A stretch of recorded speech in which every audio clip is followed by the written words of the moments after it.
The Galactic Council declared war on humanity, then regretted everything. Part 1, The Verdict. The broadcast hit every screen in the galaxy at exactly the same moment. I know because I was watching 3 of them at once, 2 wall panels and my personal reader, when the signal overrode every channel simultaneously and replaced whatever anyone had been watching with the cold, blue seal of the Galactic Council. I had been sitting in the observation lounge of Celestia Prime, the largest diplomatic station in known space, eating something the kitchen staff called a pressed grain cake, which tasted exactly like cardboard soaked in regret. I had been thinking about going to bed early. I had been thinking about a lot of ordinary things. Then the seal appeared, and nothing was ordinary anymore. My name is Yael Doran. I was 34 years old at the time, and I had spent 11 of those years working as Earth's diplomatic attaché on Celestia Prime. My job was to be present, to listen, to represent my species at a station where dozens of alien civilizations conducted their affairs in overlapping layers of ceremony, political strategy, and quiet maneuvering. I was good at my job. I spoke 6 languages besides my own. I had shaken hands, or the equivalent, with ambassadors from species that did not even have hands. I thought I understood how things worked out here, in the deep quiet between stars. The figure that appeared on the screen was Counselor Veth of the Thessari, a being I had spoken with many times over the years. The Thessari were tall, silver-skinned, and formal in the way that old architecture is formal, everything precisely placed, nothing wasted. Veth had always been measured in tone, careful with words. That night, there was something different in their expression. Not anger. Not triumph. Something I could only describe as the look of a person who has already committed to a decision and is now speaking the words out loud for the first time, listening to how they sound, and hoping very hard that they sound right. Veth spoke in the common trade language, which the station's systems rendered in every known tongue simultaneously. The statement was this: the Galactic Council, in a session held that morning with full representation from all 41 member civilizations, had voted to declare a state of open conflict against humanity. The reasons cited were extensive. Humanity was described as chaotic, emotionally unstable, resistant to cooperation, and fundamentally unpredictable in ways that posed a risk to galactic order. Humanity had, in the Council's view, failed every measure of civilized behavior that the rest of the galaxy considered standard. Humanity had been warned, counseled, observed, and assessed over 30 years of contact. The Council had concluded that further integration was not possible. The appropriate response, they had determined, was force. The broadcast lasted approximately 4 minutes. Then the seal disappeared and the screens returned to their normal programming, as though nothing had happened. I sat very still. The pressed grain cake was still in my hand. I set it down on the table. Outside the observation window, the stars hung in their usual arrangement, unimpressed. Let me tell you about the incident that had finally pushed the Council to this decision, because it matters for understanding everything that came after. 8 months earlier, a human cargo pilot named Owen Garrett had been running a routine freight transfer through a system on the outer edge of Council space. Owen was not a soldier. He was 41 years old, had been flying cargo ships since he was 22, and his main interests were old acoustic music and growing tomatoes in the small greenhouse he kept in his ship's back corridor. He was, by any ordinary measure, an unremarkable man doing an unremarkable job.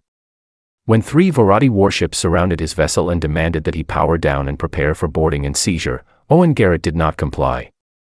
The Varadi were one of the most feared military species in the Council, physically imposing, highly disciplined, and unaccustomed to being refused. They expected Owen to power down. Every species they had ever confronted powered down.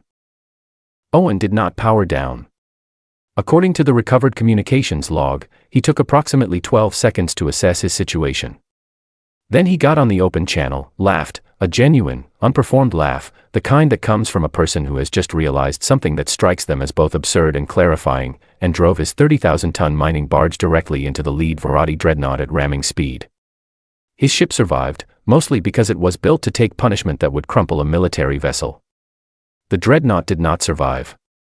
The 2 remaining Varadi ships retreated immediately. Owen Garrett limped his damaged freighter to the nearest human outpost, filed a report, and asked if anyone had spare tomato seeds because the impact had destroyed his greenhouse. The Council called it an unprovoked act of aggression. Earth's diplomatic office called it self-defense. The Council called it evidence of species-wide instability. Earth's diplomatic office pointed out, patiently, that a man being surrounded and threatened by 3 warships and responding to protect himself was not instability, it was a very normal reaction. The Council responded that no rational species would respond that way. I had spent the 8 months since then trying to bridge that gap in understanding, and I had made no progress, and now I was sitting in an observation lounge watching the stars while the galaxy formally declared war on the 8 billion people I called home. The station's administrator, a polite Keth official named Sorrel, came to find me about 20 minutes after the broadcast ended. Sorrel had 4 eyes and an expression on all of them that I had learned to read as discomfort. Attaché Doran, Sorrel said carefully, the Council has requested that all human personnel vacate Celestia Prime within 72 hours. I want you to know that this request was not made by this station's staff. We are simply required to transmit it. I understand, I said. Thank you, Sorrel. Is there anything you need? I thought about that for a moment. Access to the long-range communication array for the next hour. After that, I think I have everything I need. Sorrel gave me access. I spent 45 minutes composing and encrypting a single message to the Earth Defense Command. The message was not long. The most important line was this: they are coming, and they have no idea what that means. Then I packed my bag, said goodbye to Sorrel and the handful of other station staff who came to find me in the corridor, and I went to the departure bay to wait for my transport. The last thing I saw before boarding was a formation of 17 Council warships moving into jump formation on the outer edge of the station's sensor range. They were enormous and beautiful and perfectly arranged, moving in the precise formation that the Council's military doctrine prescribed for overwhelming force deployments.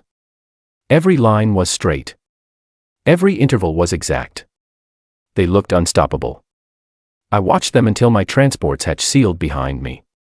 I felt something that surprised me. Not fear, not for myself, not for home. What I felt was something closer to sorrow. The kind you feel when you can see exactly how something is going to go wrong for someone, and you have no way to stop it, and you are not even certain you should try. Those ships were sailing toward a civilization that had spent 30 years being told it was not welcome at the table, that its way of existing was wrong, that it needed to be quieter and calmer and more predictable.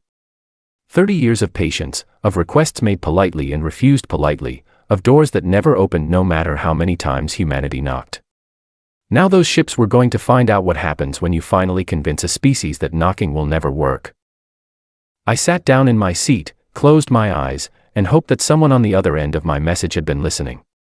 Part 2, the first mistake. The Council's fleet dropped out of faster-than-light travel at the edge of our solar system expecting noise. That is the only word for it. They expected noise, emergency broadcasts, civilian panic on open frequencies, frantic attempts at last-minute negotiation, the sounds of a civilization suddenly aware that an overwhelming force had arrived on its doorstep. Every species the Council had ever moved against made noise. It was, apparently, the universal first response to being outgunned and surrounded. You made noise. You reached out. You talked. The Sol system was silent.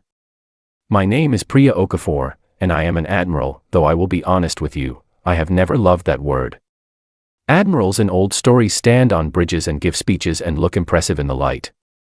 I was sitting in a modified rock, specifically a 40-meter asteroid that had been hollowed out over 3 years and fitted with everything a forward command station needs: sensors, communications, enough power to run a small city, and absolutely nothing on the outside that would tell you it was anything other than a piece of ordinary space debris drifting on its usual path through the outer system.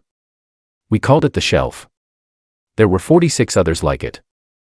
I watched the Council fleet arrive on my sensors, and I took a slow breath, and I counted them. 17 ships.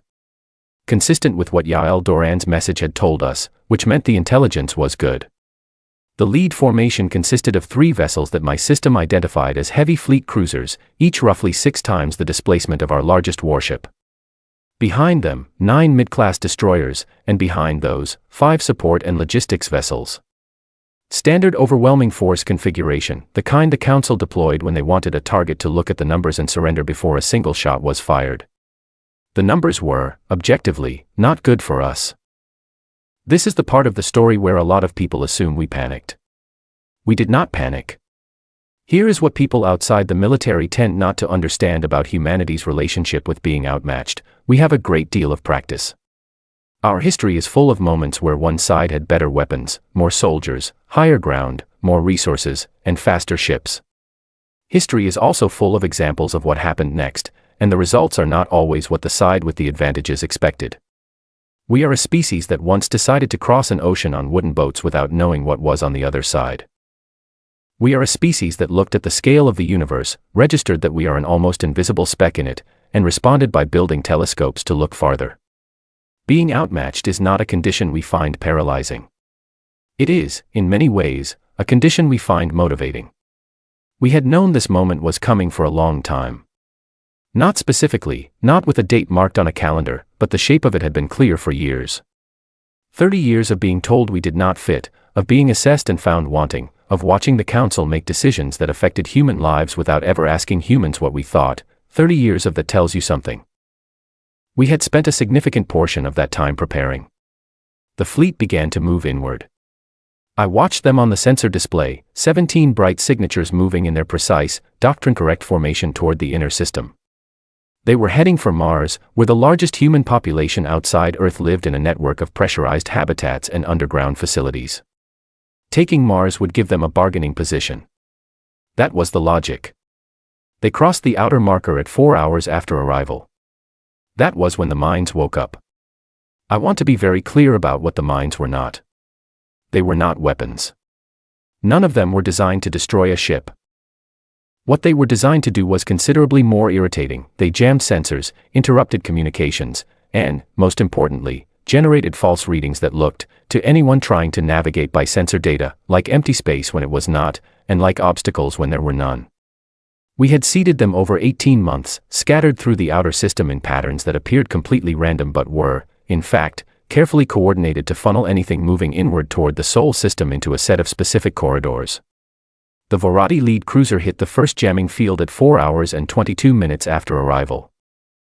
I watched their formation begin to fracture on my display. Ships that had been moving with precise confidence began to slow, then to spread, then to lose their intervals as their navigation systems started feeding them contradictory information.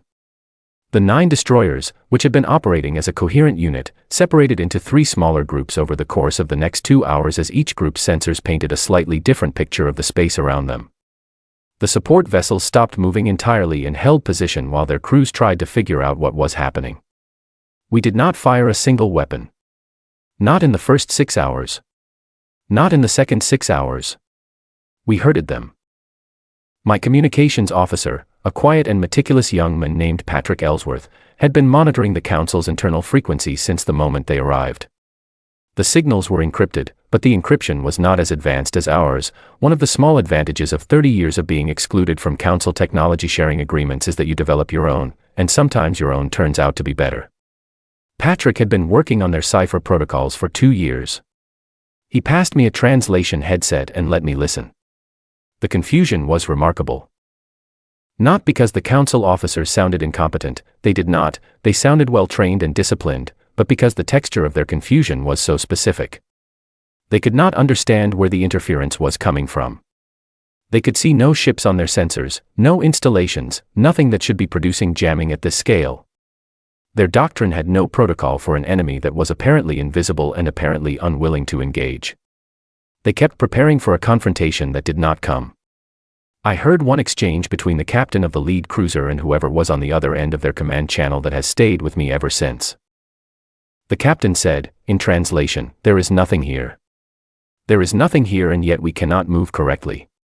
Where are they?" And the voice on the other end said, "Our models projected immediate contact.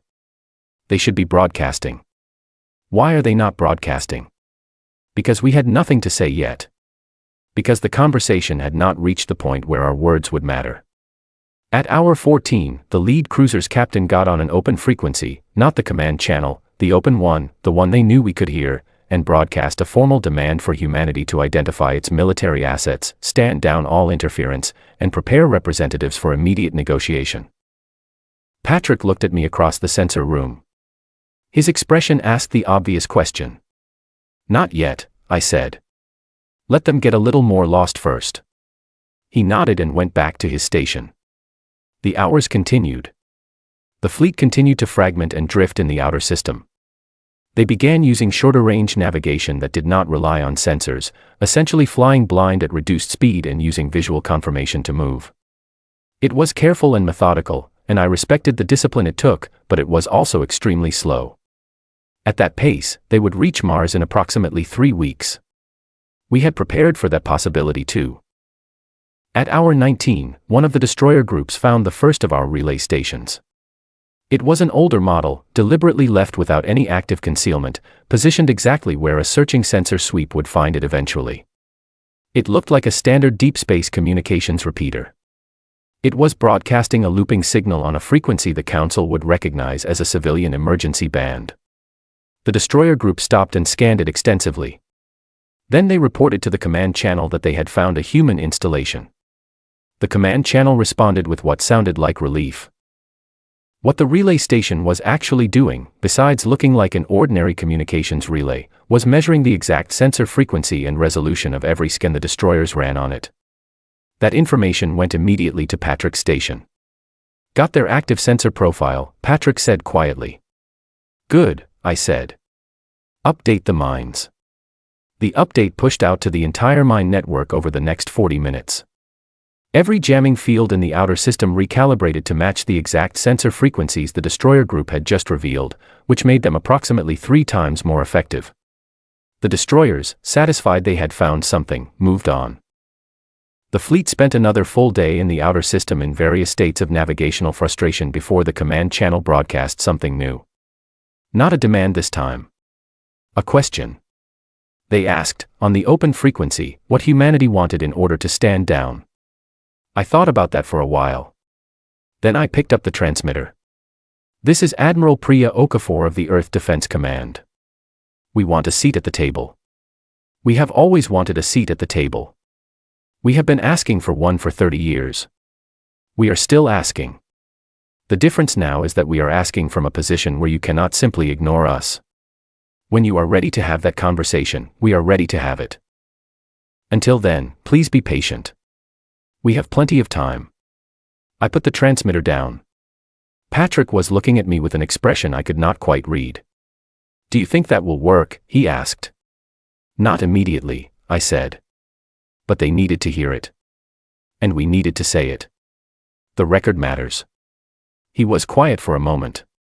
Then, "Admiral, their lead cruiser has adjusted course. They are moving toward the inner marker." "I see it." I watched the display.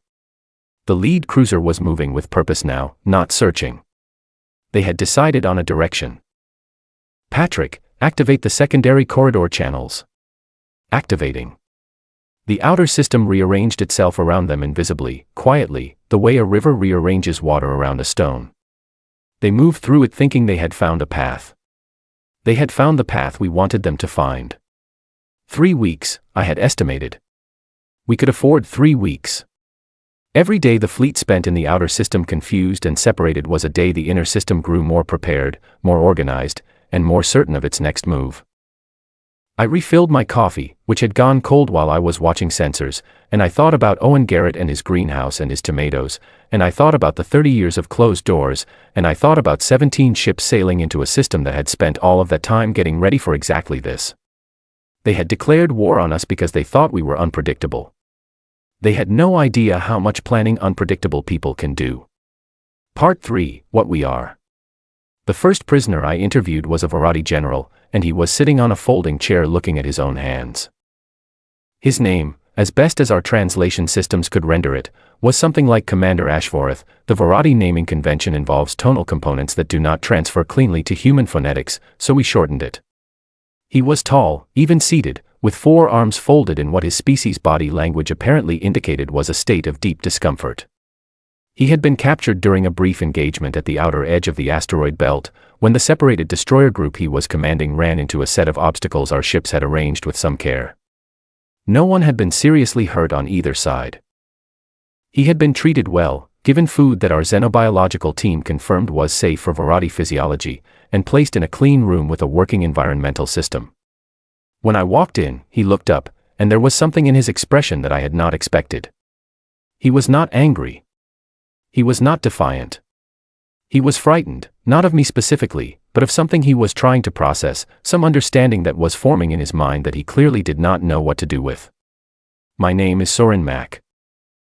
I trained as a xenobiologist, spent 8 years studying comparative psychology across species, and somewhere in between I became the person the military called when they needed someone to sit down with beings from other civilizations and figure out what was actually going on inside their heads. It is not a glamorous job. It involves a great deal of sitting in plain rooms and listening carefully. I sat down across from Ashvoreth and activated my translation unit. "How are you feeling?" I asked. He was quiet for a long moment. Then he said, "I have been in military service for 22 years. I have never been captured before. Has any Varadi commander been captured in combat before?" He thought about it. "In recent history, in the history I was trained in, no. Wars do not typically reach this stage." "What stage?" "The stage where one side captures the other," he said. "Wars end before that. There are terms. There are negotiations. One side recognizes the situation and accepts the outcome." I nodded. "And what do you think happened this time?" He looked at his hands again. "Your species did not recognize the situation. Or, I said carefully, we recognized it differently than you expected." He considered that. "The Varadi have a particular stillness when they are thinking hard, they go very quiet, and their secondary arms fold closer to the body." He was very still now. "Your people have been in conflict before," he said. It was not quite a question. "Extensively," I said. "With each other?" "Mostly with each other, yes. Also with environments. With disease. With circumstances. Humanity has a long history of being in conflict with things that seemed overwhelming. And the outcomes? Mixed," I said honestly. "We lose sometimes. We have lost badly, historically. But we have a particular tendency to continue.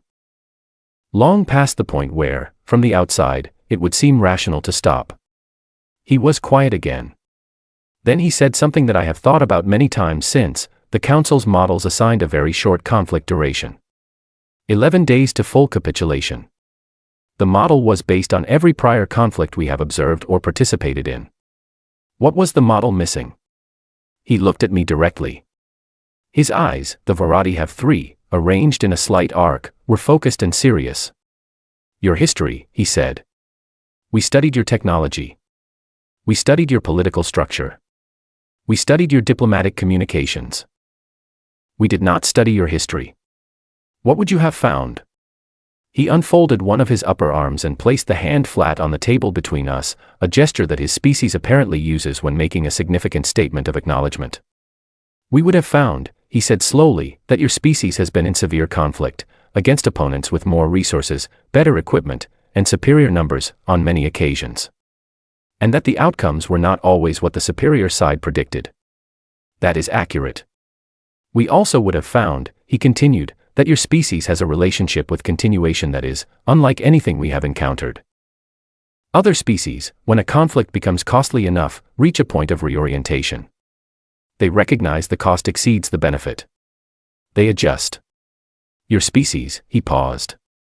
"Your species appears to interpret cost differently.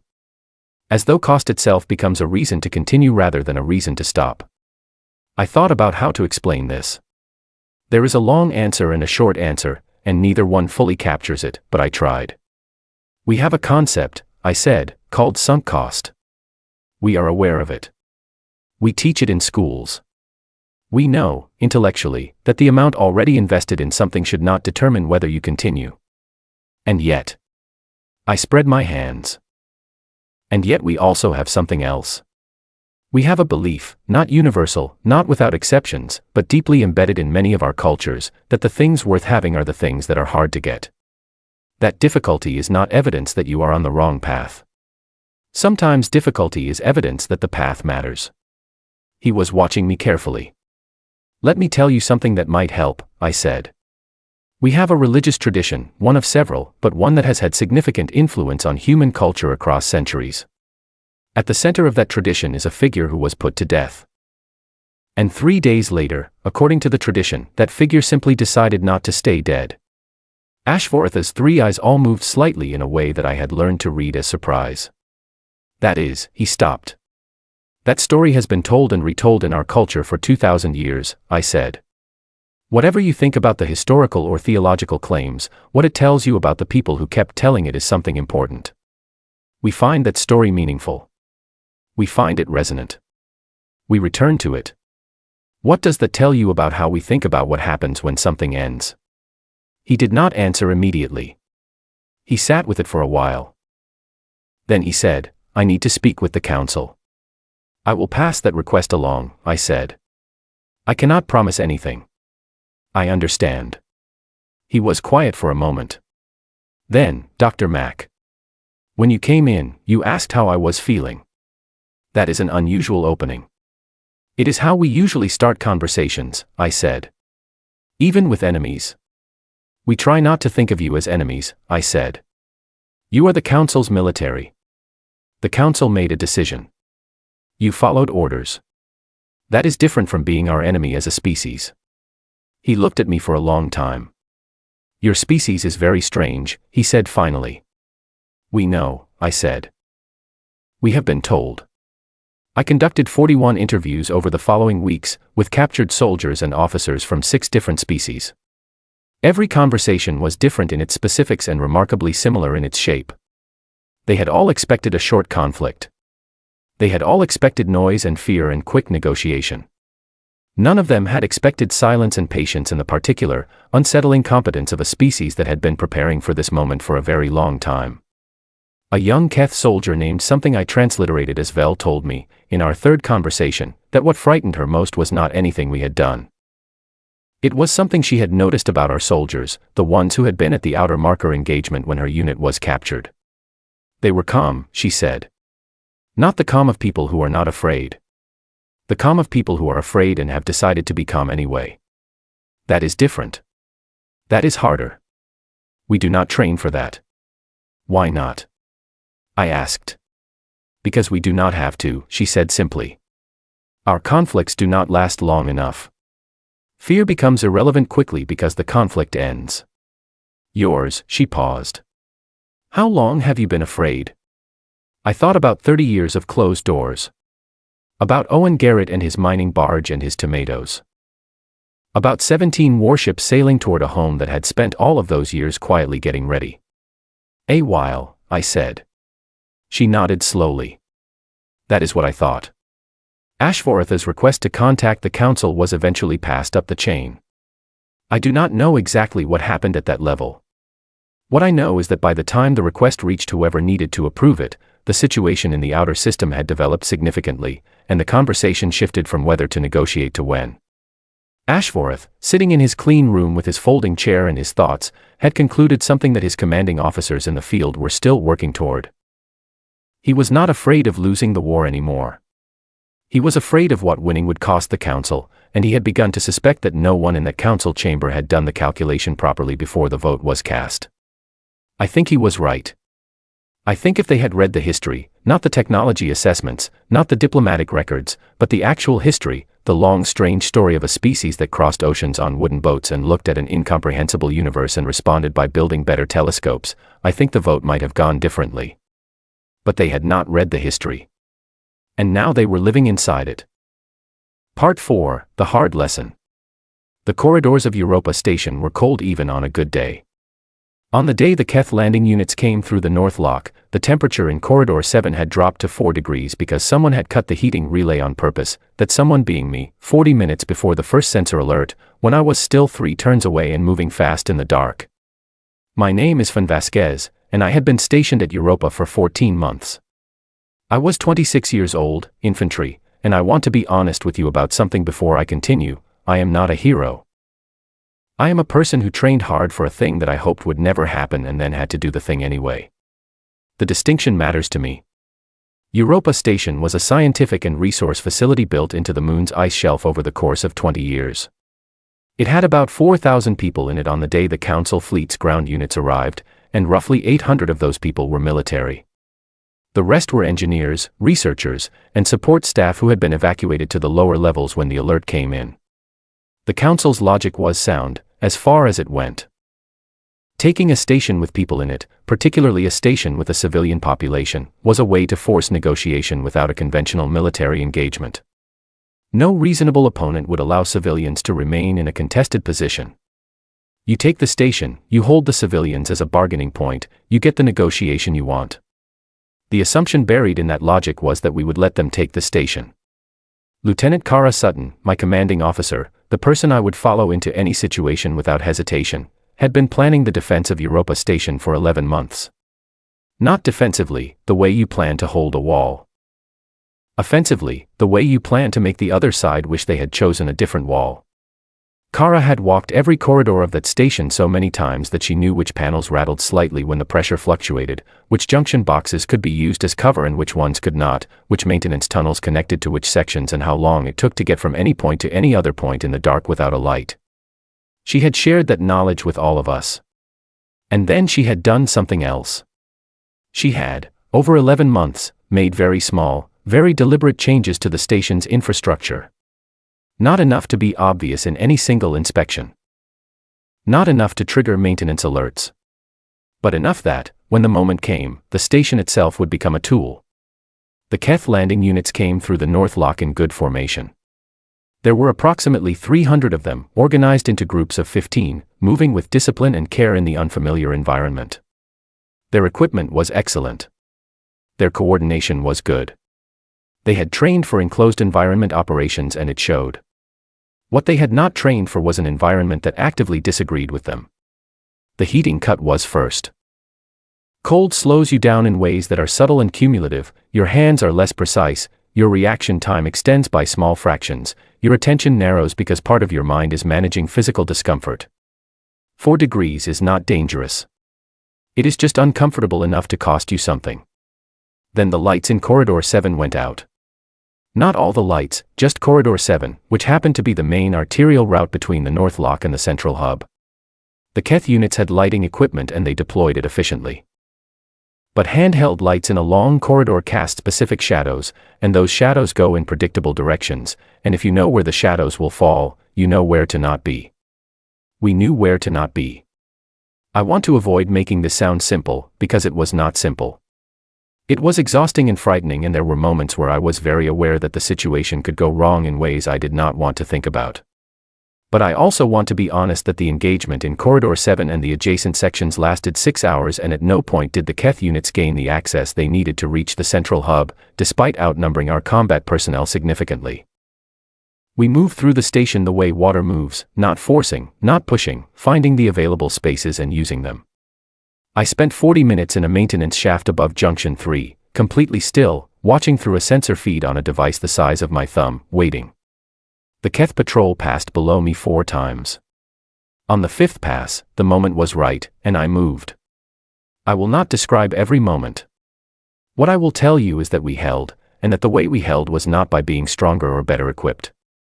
It was by knowing our ground in a way the Keth units could not match, and by being willing to be patient in situations where patience was very difficult. At the 4-hour mark, a Keth commander got on an open channel and said that our methods were, in his translation, dishonorable and contrary to accepted rules of engagement. Kara Sutton keyed up. Her voice was completely level. "Sir," she said, "we did not start this war." Then she activated the charge she had wired under the bridge at Junction 8 17 days before the Keth fleet ever reached the outer system. She had done it on her own time, during what was officially listed as a maintenance inspection, and she had told no one except me and 2 others. The bridge had been structurally sound right up until the moment it was not. The junction cut off the forward element of the Keth advance from their support element. The 2 groups spent the next 40 minutes trying to find each other through corridors that Kara had spent 11 months learning to use as walls. At hour 5, I came around a corner in a section that my sensor feed showed as clear, and I found that it was not entirely clear. There was a Keth soldier sitting against the wall of the corridor, young, from what I could assess, in the way that youth looks the same across species, something not yet settled in the face, something still forming. He was not in a fighting stance. His equipment was lowered. He looked up when I came around the corner, and neither of us moved for a moment that felt much longer than it was. I assessed him. He assessed me. Neither of us had a clear advantage and neither of us acted. I made a decision. I am not entirely sure why I made it, instinct, training, something less definable. I sat down against the opposite wall, 3 meters away from him, and I put my equipment down in a position that was clearly not aggressive. He watched me. I reached into my kit and pulled out a water container and held it out toward him. Universal gesture, I hoped. He looked at it for a moment, then crossed the corridor and took it and sat back down against his wall. We did not share a language. Not a single word. His translation unit and mine were different enough that neither produced comprehensible output when we tried. So we sat there in a cold corridor with the distant sounds of the engagement around us, and I pulled out the small case I keep in my front pocket, the one with the photo of my dog, an enormous, ridiculous animal named Cap who takes up 2/3 of any piece of furniture he occupies, and I held it out. The Keth soldier looked at it for a long time. Then he reached into his own equipment and produced something that he held carefully, a flat, pressed shape that might have been a plant at some point, preserved between 2 thin plates of something transparent. He held it so I could see. I did not know what it meant to him. I could not ask. But the fact of it was clear, that he carried it, that he had kept it through whatever had brought him here, that it mattered to him. We sat there for perhaps 8 minutes. Then my comm unit activated with Kara's voice telling me to return to position, and I stood up, and I gathered my equipment. I looked at the Keth soldier. He looked at me. I pointed down the corridor in the direction away from the central hub, away from where his units needed to go. He understood what I was telling him. He looked at me for another moment, then he stood, and he went in the direction I had pointed. I turned and went back to my position. I thought about him for a long time afterward. I thought about the pressed plant and what it meant that he had brought it with him across light years of space to a moon of a planet he had probably never heard of 6 months ago, and I thought about how small the distance between us had felt in that corridor, and I thought about how strange it is that the same species which produces war also produces the particular human reflex of handing water to someone who needs it, even when that someone is, in some technical sense, on the other side of something. At hour 6, the Keth commander broadcast a withdrawal request and asked for safe passage out of the station for his units. Kara confirmed the request with our command authority and granted it. The Keth units moved back to the North Lock in good order and departed. Europa Station held. It was the first time in recorded galactic history that a Council ground incursion had been fully repelled. The record showed it happening. Whether the Council was ready to understand what the record meant was a different question entirely. But the record was there, written in cold corridors and cut heating relays, and the small fact of a young soldier walking away in the direction a stranger had pointed. Part 5, After Everything. The conference room on Celestia Prime had not changed. That was the first thing I noticed when I walked back in. The same long table of pale material that the Thessari use for formal settings, curved slightly at the ends. The same lighting, soft and directionless, designed to be comfortable for 12 different kinds of eyes. The same high windows looking out onto the docking approaches where ships came and went in their usual steady rhythm. I had sat in this room dozens of times over my 11 years on the station, and it looked exactly the same, and I was aware that I looked considerably different. My name is Yael Doran. I was 34 when the war started. I was 35 when I walked back into that room to end it. The Council had requested ceasefire talks. The request had been formal and precisely worded and had arrived through official channels with all the appropriate courtesies attached. Our government had considered it for 4 days and then accepted, and I had been selected to go because I was there at the beginning, and that kind of continuity matters in diplomacy. You start with the same face and you end with the same face. It tells the other party that the person across the table has been living inside this the whole time, that they know it from the inside, that they are not reading from a briefing document. I knew it from the inside. I walked into the room and the Council representatives were already seated, 12 of them, from 11 different species, because the Thessari held 2 seats in this format. I recognized all of them. Councillor Veth was directly across from the chair that was clearly meant for me, and when I sat down, they held my gaze in a way that contained something I had never seen in their face before. It was not guilt exactly, and it was not fear.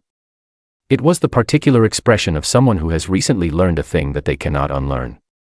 I had seen that expression before. I had seen it on Ashvaratha's face in a small room, and on the faces of other soldiers in other small rooms, and now I was seeing it at the Council table itself, at the level where the decision had been made. Attaché Doran, Councillor Veth said. Thank you for coming. Of course, I said. There was a brief formal period, as there always is in council settings, an acknowledgement of the parties present, a confirmation of the meeting's purpose, a statement from the lead council member. Veth handled this with their usual precision. The words were correct and measured and appropriately somber. Then, when the formalities were done, Veth looked at me and said something that was not on any official agenda. Our internal models, they said, projected 11 days to complete human capitulation. I know, I said. We were told. We are at 387 days. I know that too. Veth was quiet for a moment. The other representatives were watching me with varying expressions. The Keth delegate, not Vel, the soldier I had heard about from Soren's reports, but a senior diplomat named Orith, had both sets of hands folded on the table and was watching me with an attention that felt like being measured. We made, Veth said carefully, a significant error. Several, I said, and then, because the moment was important and I did not want it to become adversarial, we understand why. We understand that your assessment was based on prior conflicts and prior behavior. We are not a prior conflict. We are not prior behavior. That is genuinely difficult to model. We did not read your history, Veth said. No. We read your technology assessments. We read your diplomatic records. We observed your public communications and your scientific publications. We built a picture of your species that was, they paused, technically accurate in every specific detail and fundamentally wrong in its overall shape. That happens, I said, when you study what a species does without studying what a species is. The room was very quiet. What are you? Asked the Keth delegate, Orith, and the question was direct enough that several of the other representatives shifted slightly in their seats. I had thought about how to answer that question. Soren had sent me a summary of his interview work, and I had read all 41 conversations carefully on the transport flight out, and I had thought about what the through line was, what the thing was that every interviewee had bumped into and been unable to name. We are a species, I said, that developed on a planet that was trying to remove us for most of our evolutionary history. Disease, weather, other predators, the planet's own systems. Everything was larger or faster or more numerous than us. We did not have armor or venom or great physical strength. What we had was the ability to learn, remember, and cooperate. And a specific refusal to stop. Refusal, said the Thessari second seat, a counselor named Ral who had always struck me as sharper than their senior colleague. When a human faces a situation that is going badly, I said, there is a decision point. Any thinking being reaches that point. The question is what they do there. Many species, many very intelligent, capable species, reach that point and recalibrate. They assess the cost and conclude the direction is wrong and they change direction. That is rational. That is sensible. That is, in most contexts, wise. I paused. We do not always do that. Not because we are irrational, but because we developed in an environment where the cost of stopping was the end of everything. You do not stop in a landscape that is actively trying to end you. You find another way. You adapt. You continue. And that tendency, which developed over millions of years in a very specific and very difficult environment, does not simply turn off when the environment changes. It is part of what we are. Orith said, you are describing stubbornness. In part, I said. I am also describing creativity. And endurance. And a very particular way of looking at setbacks that does not register them as signals to stop but as problems to be solved. Those things are connected. You do not get one without the others. Veth was watching me. The soldier at Europa Station, they said. The one who extended water to the Keth unit member in corridor. That is also us, I said. Both things are us. The strategic preparation and the water in the corridor. We contain both of those things simultaneously and we do not find that contradictory. The room was quiet again for a longer moment. Then Veth said, what are your terms? I had prepared for this. Our government had prepared for this. There had been long discussions about what to ask for and how to ask for it, and I had been part of those discussions, and I want to be honest that they were difficult discussions, because there was a range of opinion among humans about what this moment deserved. Some people wanted significant concessions. Some people wanted formal acknowledgement of specific grievances. Some people wanted things that I understood emotionally and could not support diplomatically. What I had been authorized to present was built on a principle that our lead negotiating team had established early and held to firmly. We were not interested in punishing the council. We were not interested in making them feel what we had felt for 30 years, though I understood why some people wanted that. What we were interested in was a structure that made the next 30 years different from the last 30. 3 things, I said. A permanent human seat on the Galactic Council, with full voting rights and equal standing to all other member civilizations. Not an observer position, not a consultative role. A seat. Veth nodded slowly. Formal recognition of human sovereignty over Earth, its moon, Mars, and the outer system installations we have developed. No council jurisdiction within those boundaries without explicit human consent. Another nod. A joint commission, human and council, to review the contact protocols that failed over the last 30 years, identify what went wrong, and develop a new framework that can apply to any emerging civilization the council encounters in the future. So that this does not happen again. Not with us. Not with anyone. The third one was the one I thought would be hardest. Giving us a seat was expensive politically but not philosophically difficult. Recognizing our sovereignty was a matter of accepting a reality that already existed. But committing to a review of the council's own procedures, acknowledging that the procedures were wrong, agreeing to build something better, that required a kind of institutional honesty that governing bodies across any civilization find uncomfortable. Veth was quiet for a long time. Then they said, the third item is not a demand. No, I said. It is a request. The first 2 are demands, if we must use that word.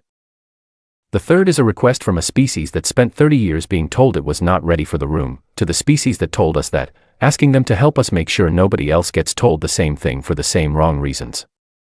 Counselor Rao made a sound that the translation unit rendered as an acknowledgement. Several of the other representatives were exchanging looks with each other. I could not read all of them, but some I could. Orith, the Keth delegate, said, "You could have asked for more." "Yes," I said. "Why didn't you?" I thought about that for a moment. Because we are not in this room to collect what we are owed. We are in this room to get what we need. Those are different amounts. You believe the council would have given more? Orith pressed. I believe the council would have negotiated anything at this point, I said honestly. That is not the right basis for a relationship. We want a relationship, not a settlement. If we take everything we could possibly take right now, we are a species that took advantage of a moment of weakness. If we take what we need to participate fully and equally, we are a species that wants to be part of this. I let that sit for a moment. We have always wanted to be part of this. That is the thing the council missed in its assessments. We were not waiting outside the door because we wanted to knock it down. We were waiting because we wanted someone to open it. The session continued for another 4 hours. There were detailed discussions about the structure of the Human Council seat, about the specific boundaries of the sovereignty recognition, about the composition and mandate of the Joint Commission. Our legal team was connected by relay and participated in the technical portions. The Council's legal advisors were thorough and occasionally difficult and ultimately cooperative in a way that I had not expected and was grateful for. At the end of the session, the terms were agreed in principle. The formal treaty document would take 3 more weeks to finalize. There would be 2 more sessions before the signing. When the meeting formally closed, Veth asked the other representatives to give us a moment. They filed out with the quiet efficiency that council diplomats learn early, and Veth and I sat across the table from each other in the empty room. "I owe you an apology," Veth said. "I do not need one," I said. "You may not need it, but I would like to offer it." They held my gaze. I argued against the war in the session. I was in the minority. I believed the diplomatic approach had not been given sufficient time. I was overruled. I thought about that. I didn't know. "It is not a public record," Veth said. "I am telling you now because I think you should know that there were voices on this side of the table that disagreed. Not enough voices. But they existed. What made the majority go the other way?" Veth considered this carefully. "Fear," they said at last. "Not of what humanity was. Fear of what humanity might become if it were integrated into galactic society at full standing. A species that does not behave predictably. A species whose emotional intensity is, by our standards, extreme. A species whose history includes patterns that we found very difficult to understand and that we found, honestly, frightening. We frighten you, I said. You are very alive, Veth said. In a way that most council species are, and I want to be precise here, not. We are old, many of us. The Thessari have been spacefaring for 12,000 years. We have settled into our forms. Our politics, our culture, our way of engaging with the universe, they are stable. Refined. Consistent. When we encountered humanity, we encountered something that reminded us of what we might have looked like at the very beginning, and we were not certain we found that comforting. And now? I asked. Veth looked at me for a long moment. Now I think we were afraid of the wrong thing. We were afraid of the instability. We were not afraid, as we should have been, of what happens when you spend 30 years refusing to engage with a species like yours and then expect that refusal to have no consequences. You expected us to wait indefinitely, I said. We expected you to accept the situation, Veth said. Most species do. We waited 30 years, I said. That is a long time for us. Our average lifespan is about 80 years. 30 years of waiting is a significant portion of a human life. The people who were young adults at first contact were approaching old age by the time the war started. An entire generation lived their whole active lives being told the door was closed. Veth was quiet. We are patient, I said. More patient than you seem to have expected, given everything. But we are not infinitely patient. And I think if I could change one thing about how the last 30 years went, it would not be anything on our side of the table. It would be that moment, somewhere in those early years, when someone in the council should have looked at the file on humanity and said, these people are going to run out of patience eventually, and we should figure out what we want to have offered them before that happens. Yes, Veth said.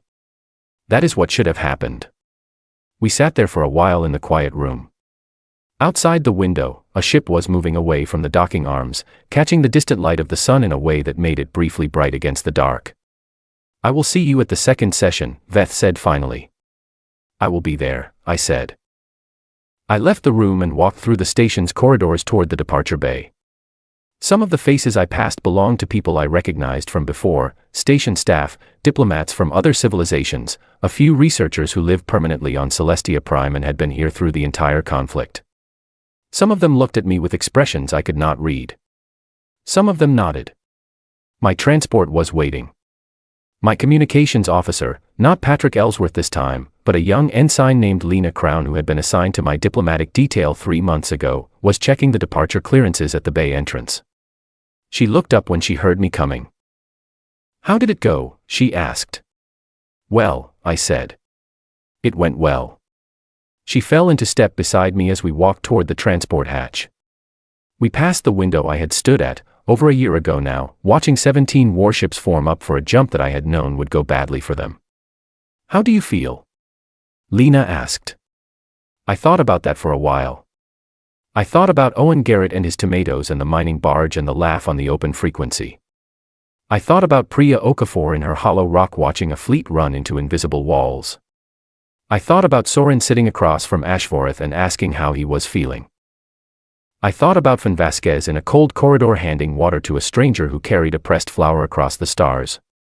I thought about 30 years of doors that did not open and all the people who knocked on them anyway, quietly and persistently, right up until the moment they decided to knock differently. Tired, I said. And a little proud. And ready to go home. The hatch sealed behind us.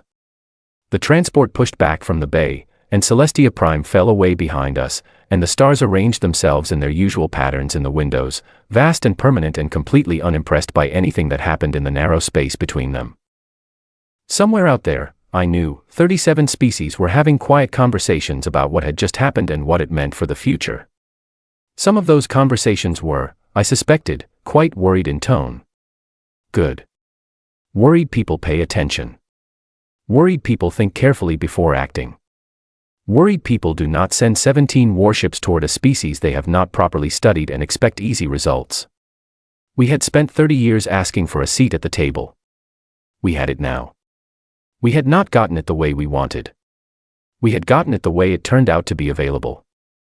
And we would sit in it, and we would participate, and we would be difficult sometimes and surprising often and occasionally baffling in ways that would make the older civilizations shake their heads. And we would be there. Fully, loudly, completely there. That was all we had ever wanted. The transport accelerated into the dark and carried me home.